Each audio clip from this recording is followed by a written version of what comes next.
All right, our in-depth coverage of the financial situation at 38 Studios continues now with WPRI.com reporter Ted Nesi. So, meeting just got underway. I guess from what I'm reading from the Associated Press, they haven't started the meeting yet, but Curt Schilling's on hand at the EDC headquarters, and Keith Stokes, the head of the EDC, who hasn't been talking much, says he's feeling great. Feeling great. How do you feel great about this situation? This state is in such a financial mess, and now you have another layer of a mess, $75 million worth.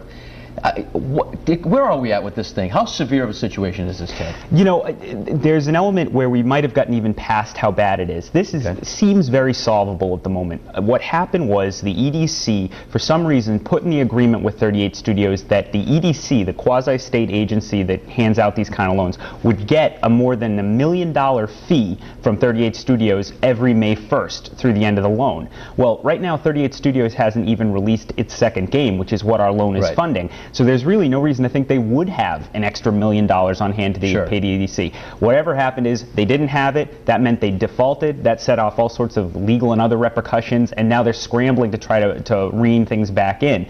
But, you know, if the company has already run through the almost $50 million from the loan that it's taken in cash, you know, to fund its operations, and the game is nowhere near coming out, that raises real questions about how they're going to fund themselves to get the game to release. Yeah, and I've heard that this game that they're creating is still, you know, a couple of years down the line from coming out. Now, when folks at home are listening to us talk about millions of dollars and where is it, how is it spent, how is it going to be paid back, they're wondering, much like I am and you are as well, we're going to end up on the hook for this somehow, some way. Is that the case?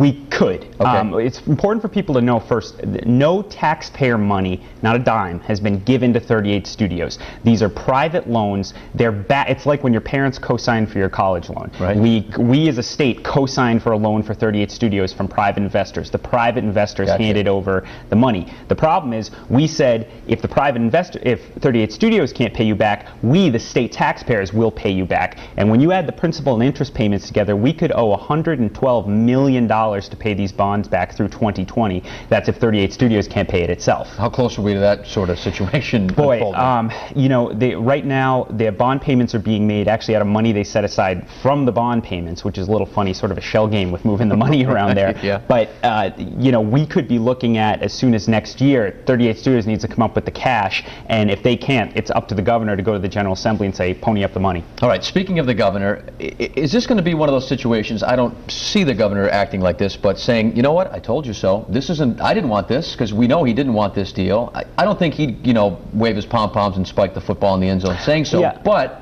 politically, you know, he's got to be on board to try and fix this. To be honest with you, I think Governor Chafee, this is one of the better situations he's been in, to the extent that everyone knows he didn't like this idea. So every report about it is saying Governor Chafee didn't want to do this at all. Governor Kachiri wanted to do this. So he gets that people are saying, okay, Governor Chafee was right about this. But that said, Governor Chafee, he's not a burn the bridges type. He's, you know, the state's got a lot of money on the line. He certainly doesn't want to have to find that money in the budget.